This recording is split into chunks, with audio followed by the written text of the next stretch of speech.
Hello and welcome to the Healing Mama podcast. I'm your host, Danny Bonsignor.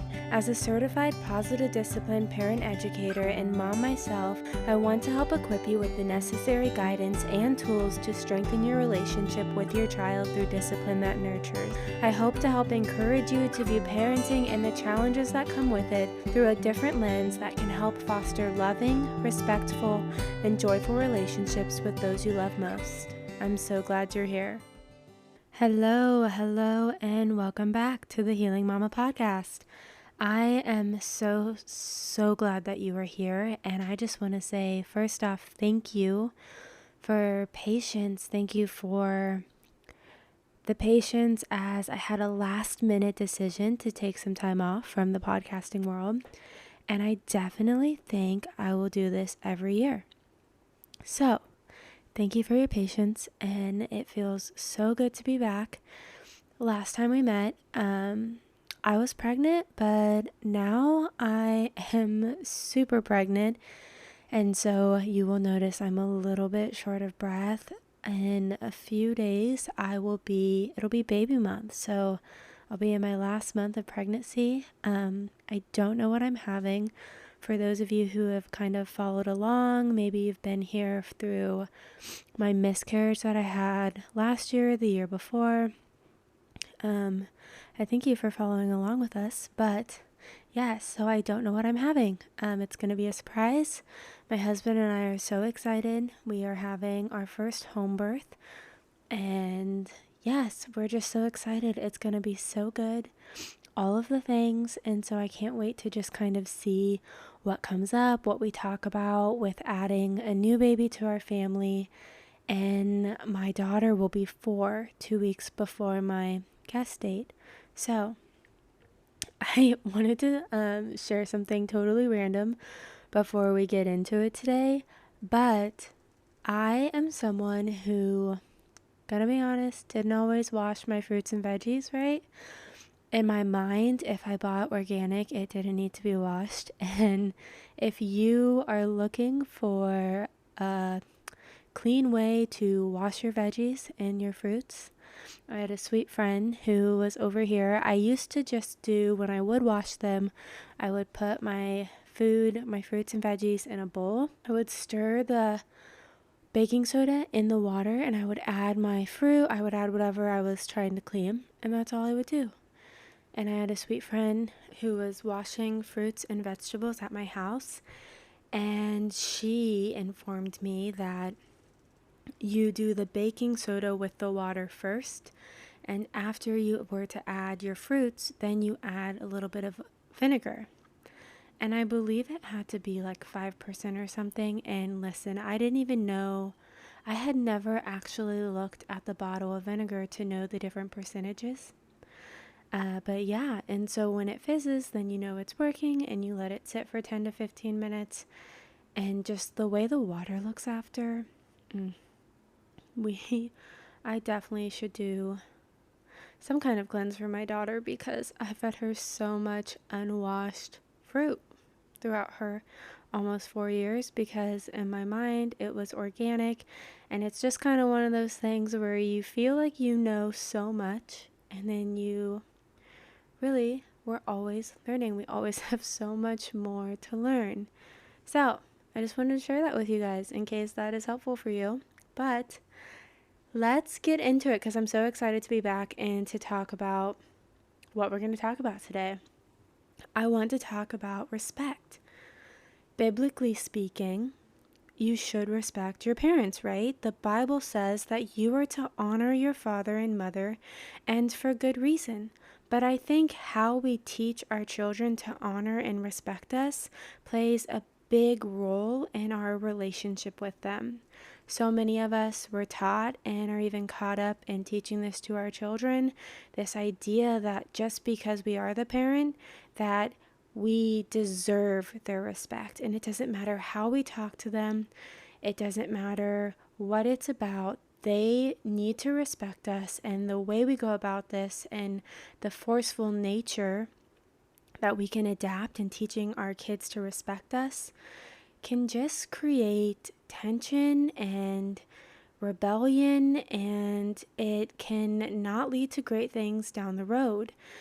And Jesus was a kind and gentle leader, right? There are times where you need to be, I don't like the word strict, but there are times when you do need to be firm with your children, but I don't want to confuse firm with disrespect, with demands, because respect is earned. And even with our children, we should show them respect, and that is how they learn to be respectful. I want you to take a moment and I want you to think about what respect means to you.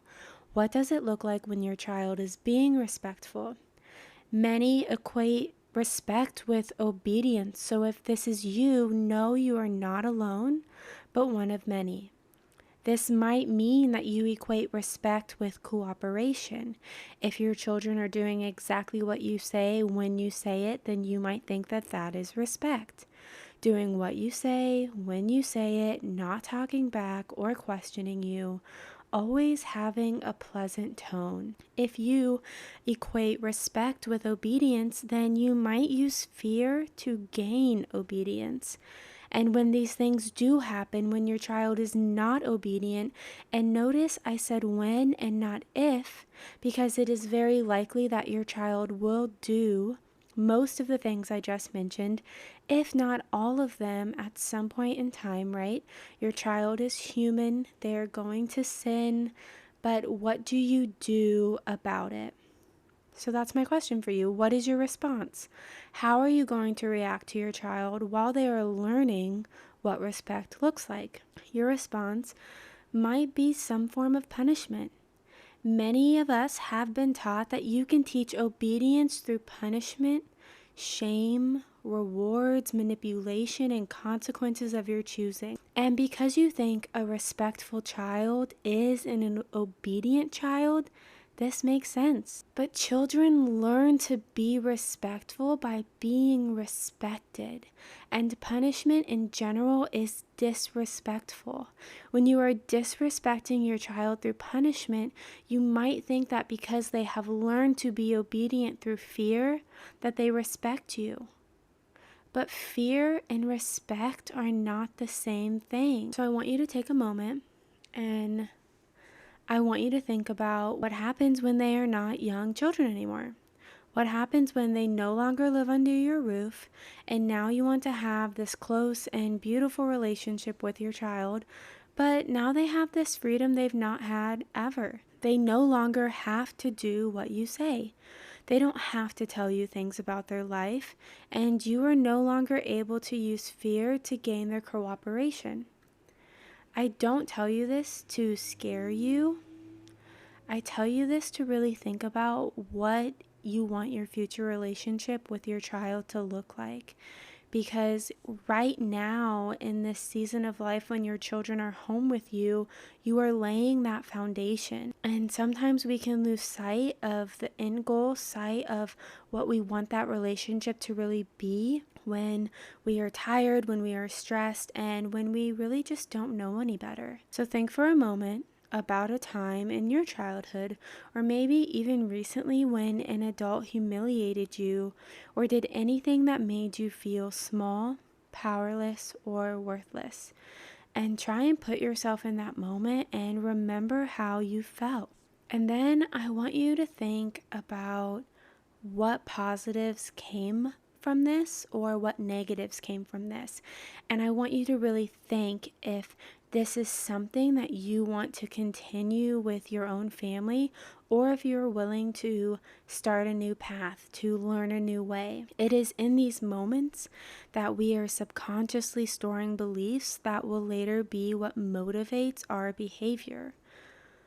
Why do you think that punishment, which is disrespect in action, would be more effective with your child than it was with you? When you use discipline that teaches, you are also teaching them what respect looks like, because discipline that teaches is respectful to your child and you. Many parent based on the now. You might parent based on fear, and punishment is fear-based. It is an external motivator that only teaches your child to do the right thing when there is an enforcer, not because they know it is the right thing to do. Fear and respect are not the same thing. Respect and obedience are not the same thing. There is so much research that stands behind punishment not being an effective long-term parenting tool. But we've talked about in previous episodes how most parents have more tools for punishment than they do for positive discipline. I don't want you to feel bad. I don't want you to shame yourself over this. You are doing the best you can with what you know. And that's why I want to help share some tools, because when we know better, we do better. So many parents try to force their child to respect them, and they try to teach them to respect them, but this is most often done in a disrespectful way, right? This is what we've been discussing. As an adult, do you respect those who do not respect you? Think about someone in your life who is sometimes or oftentimes disrespectful to you, and how do you feel about this person?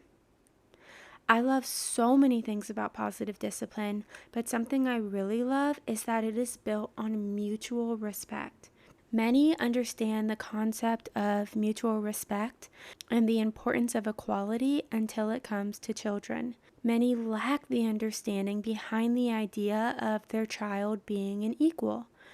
Your child being an equal to you does not mean that you have the same experiences, that you both possess the same knowledge, and that children should have the same adult responsibility. Because they shouldn't, right? When we talk about the idea that children are our equals, it is not that they are exactly the same as us as adults, but that they are equally precious in God's eyes. It's common to hear parents say, I want my child to be scared of me. And I don't actually think these parents want their child to struggle with all of the repercussions that come from fearing them, but they fear the idea of their child being disrespectful. They fear the idea of their child not being successful. They fear their child failing in one way or another, and they don't know another way. Fearing God does not mean that you cower in terror before Him.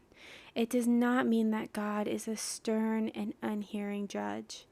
1 John chapter 4, verse 18 says, "There is no fear in love.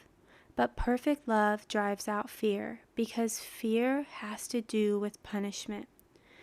There is a way to discipline your child where they learn to willingly respect and trust you without fearing you. For me, that just is so hopeful. It gives me so much hope and so much faith that there is another way. And as I just said, it gives me so much faith, but also it requires a lot of faith from you, because parenting is a journey of faith. You are not meant to be your child's friend at every stage of parenting.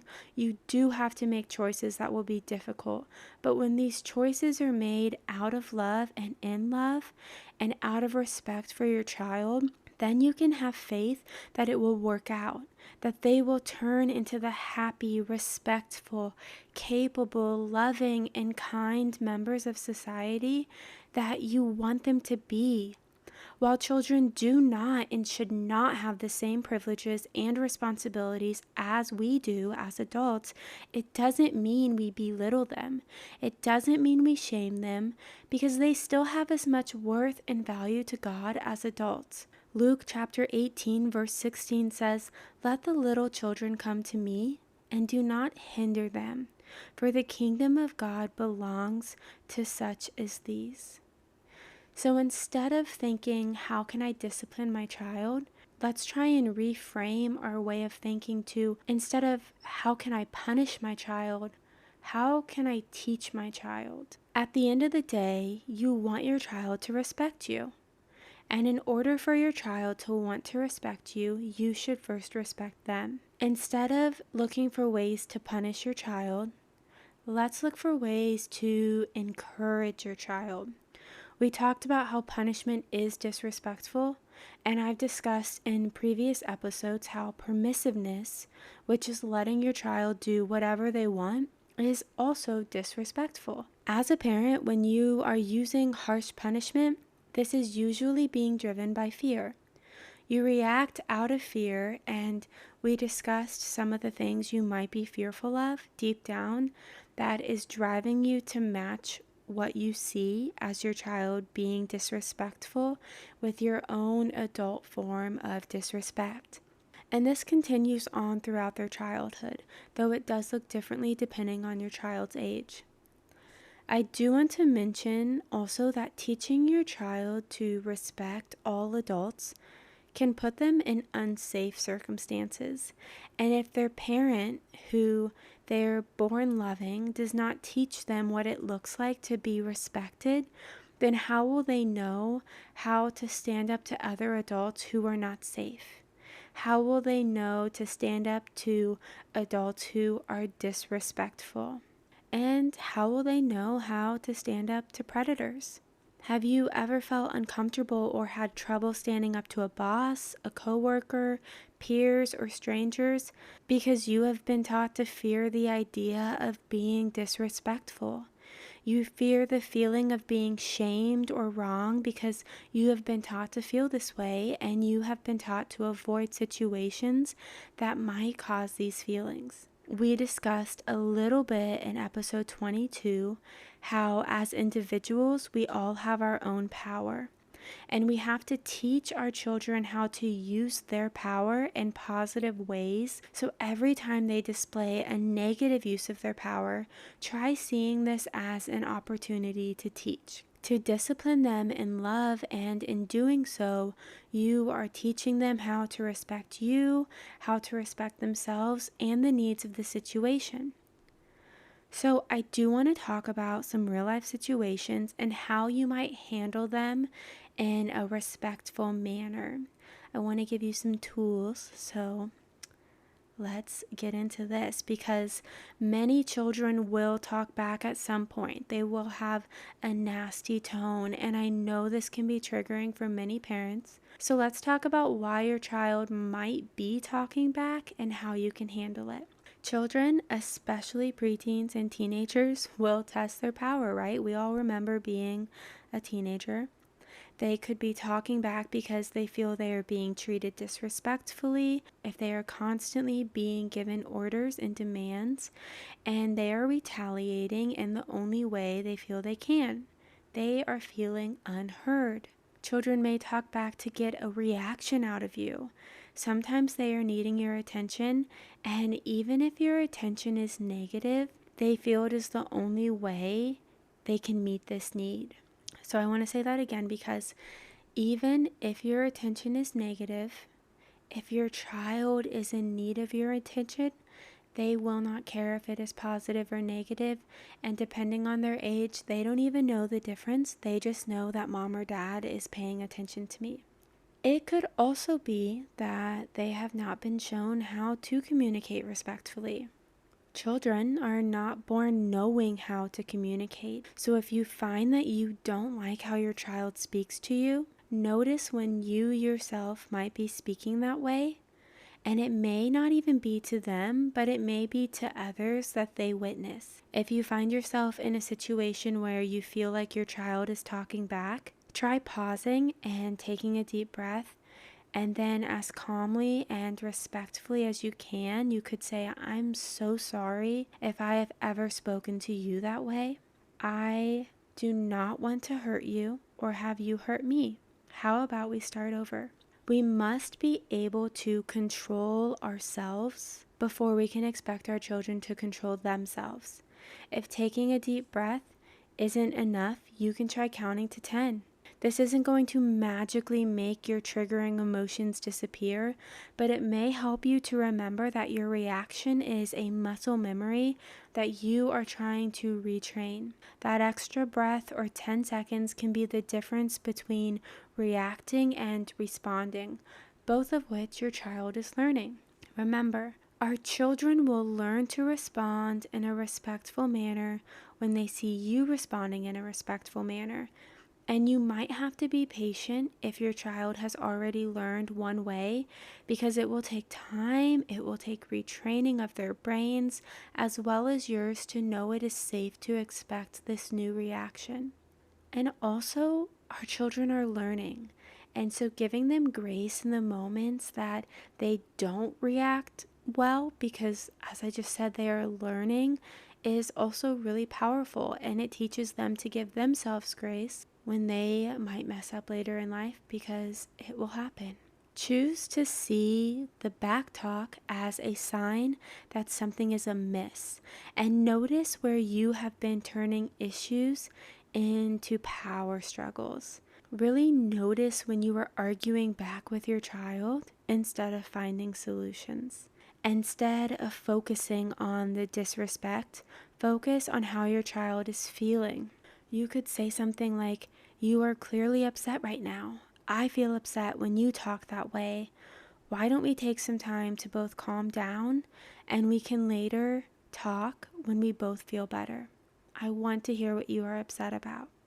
I loved this example that I was given of a child coming home and slamming the door, and the parent focuses on the slamming of the door and not the why behind why their child slammed the door in the first place. This is not the time to punish your child, and you are not letting your child get away with it by not gaining control right at that moment. It's a wonderful lesson to teach your child to calm down before working on respectful solutions together. You might find that praying in these moments is helpful. Just instead of giving into the frustration, you just start praying, "Lord, you see my current struggles, and I pray that you give me power of the tongue, that I may resist the urge to say hurtful or unhelpful words at this moment." What a beautiful example to show your child. You could also say, "I feel hurt when you speak to me that way. Later, I want to talk about different ways you can tell me what you are wanting or how you are feeling." You could also be more direct and say something like, "Whoa, did I do something to hurt your feelings? Because that definitely hurt mine." If your child is backtalking and you don't feel you can say anything calmly, you can focus on controlling your own behavior and calmly leaving the room without saying anything. Take the time to calm down, and once you feel calm, you can ask if your child is ready to talk now. And sometimes you might not be leaving the room super calmly, and it might look like you just saying, "I need to put myself in positive timeout," and you leave the room, because that even is better than saying things that you might later regret. This does work best if you've prepared your child beforehand by just letting them know that when they talk disrespectfully to you, you will quietly leave the room until you are both able to communicate with love and respect. So if it's easier for you to just say nothing at all because you know it's not going to come out kindly, just prepare them that you won't be saying anything, but that when you get up and leave the room, it is because you feel that they are being disrespectful, and you just need to give yourself some space. This does also model to them what it looks like to respect yourself by not allowing someone to speak disrespectfully towards you. When in doubt, you can always try offering a hug. Never force the hug, and if your child isn't ready, you could let them know you really need a hug, and when they feel ready, to come find you. Again, I just want to stress, you have to have faith. Don't give up after trying something new one time, 2 times, or even 3 times. Give it time to work, and give your family time to adjust to the new normal, to know that this is safe. Have faith. Reassure your family that yes, you have spoken that way to each other in the past, but you have learned that this is not how people who love and respect one another treat each other, and you will be doing things differently moving forward. I do feel it's important to note that no one child or parent is perfect, but how we handle their imperfectness and our own can be done with love and respect. If you feel like you have tried everything, rest assured that you have not. And I'm so grateful that you have found this podcast. I'm so thankful you are here. We are all imperfect parents doing the best with what we know. And I just really pray that I can help equip you with some tools so that you can know better, that you can have some tools for positive discipline, some tools for respect, some tools that don't have to be disrespectful and aren't punishment, because I don't believe our children deserve to be punished for being human and for learning. And I do believe that it's a beautiful thing to teach our children that mistakes are opportunities to learn. So I'm so happy you're here. I thank you for tuning in today. And I just want to say, feel free to share with me how this goes with your family. I would love to hear from you. You can email me directly at thehealingmamapodcast@gmail.com or send me a direct message on Instagram at @the_healingmama. I would love, love, love to hear from you. And also feel free to send any topics you'd love for me to do an episode on. I'm so grateful you are here, and I hope you have a wonderful week.